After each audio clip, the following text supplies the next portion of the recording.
100,000 people. Every single eye on you. Your hands are trembling.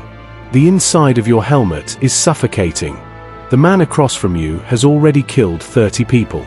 And you have been training for just 3 months. This is Rome. And you are a gladiator.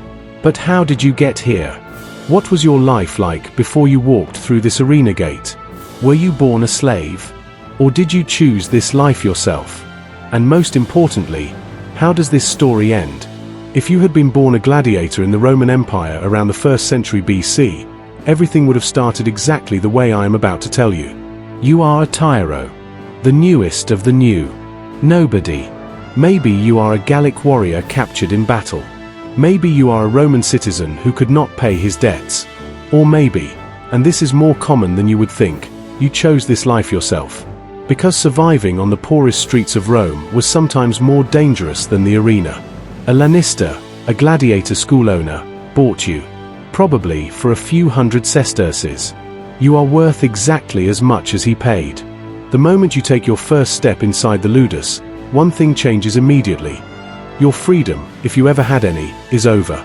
Everything on your body is taken away. You are given a sack of chickpeas, a wooden sword, and a straw mat.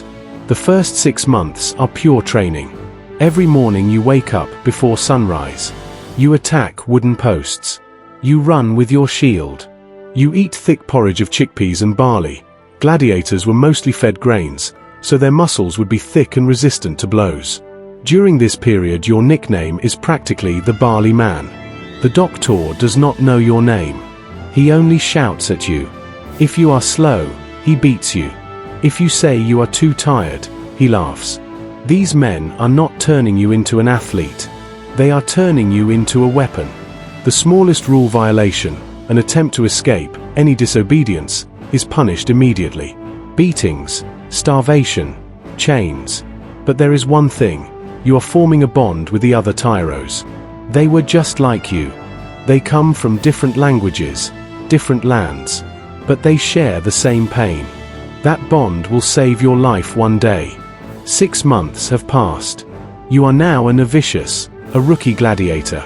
Your first fight takes place in a small town arena. Your opponent is also a Novicius just like you.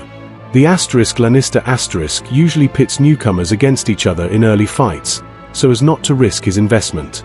You put on your helmet for the first time. A real helmet, not wood. Heavy. Much heavier than you expected. Breathing becomes difficult. The fight begins. And here you discover something interesting.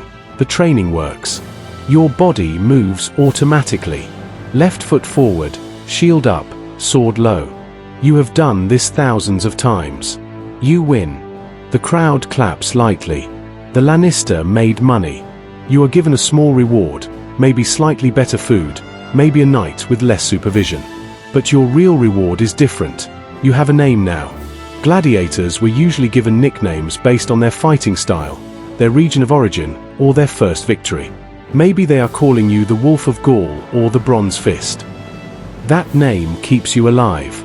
Because you are a product now, and products have value. 3 years have passed. You have fought 5, maybe 6 times. And you are still alive. That alone is an achievement. You are now a Veteranus, an experienced gladiator. The new Tiros look at you with respect. The lanista sees you differently, a valuable investment. By this stage you have developed a specialization. Every gladiator had a type. The Murmillo was a heavily armored fighter with a distinctive fish-crested helmet. The Retiarius fought with a net and trident, among the most dangerous because of his freedom of movement. The Secutor was specially designed to hunt the Retiarius. With a smooth helmet the net could not catch. Which one are you? That question was answered years ago by your doctor. Your body, your reflexes, even your character decided it. But now you are not just fighting. The people of Rome know you. Writings about you appear on walls, just like football stars today. Women write poetry. Men place bets. And money, real money, starts to flow. The prize from each victory has been adding up. Some Veteranus fighters can rent their own rooms, buy better food, and some can even get permission to leave the arena grounds for a few hours. But the danger has grown too. Your opponents are now Veteranus as well. They also survived years just like you. They also learned how to stay alive. Every fight is truly life or death now. 10 years have passed. You are now Primus Palus, the first post. The best gladiator in the Rudis. People across the entire empire talk about you. This title is not just power. It is also responsibility. As Primus Palus, you are now selected for Munera, special, prestigious fights.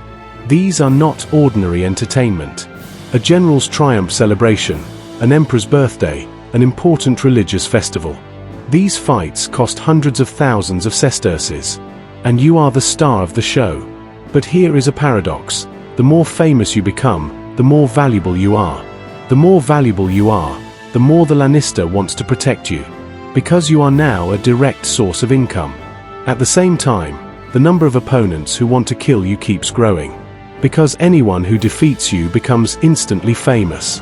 As Primus Palus, one of the hardest things is this. What happens when you lose? Roman crowds could demand missio, meaning mercy for the defeated fighter. This decision was sometimes made by the spectators, sometimes by the emperor. If a gladiator had fought with honor, he could survive with his dignity intact. But you learned long ago never to go down on one knee easily. A Primus Palus never surrenders without a fight. Maybe 15 years have passed. Maybe more. One day the Lannister approaches you. In his hand is a wooden sword. The Rudis. The symbol of your freedom. This is the greatest reward Rome gave to gladiators. You no longer have to fight. Your contract is over. Your debts are paid, in blood. As a Rudis, you have a few choices. Some stay at the Rudis, but now as a doctor. They teach new Tiros how to fight with the wooden sword. Those Tiros will remember them for years. Some buy a small plot of land. A simple life in the Roman countryside. Nobody knows who they were, or wants to know. That strange Roman feeling about gladiators, admiration and contempt at the same time. And some, few but real, have their stories written down. Their names stay on the walls. Some are told for centuries. Spartacus was a Primus Palus. He fought for freedom and lost. But his name lives on to this very day. Who would you have been? For roughly 200 years, tens of thousands of gladiators fought in the arenas of Rome. Most were forgotten. But the mark they left, names on walls, faces in mosaics, bones in the ground, tells us something. These people did not just fight. They learned to survive. Under every condition, under every cruelty, through every fear. And if you had been born into that world, you might have been one of them. Maybe you would have died as a Tiro. Maybe you would have lived as a Primus Palus. Maybe you would have taken your Rudis and carried your name into eternity. But you would have known this, even if Rome forgot you, the arena shaped you. The life we described in this video was truly lived in history. Every rank, every rule, every piece of equipment, all of it is based on Roman records. Until our next video, stay alive.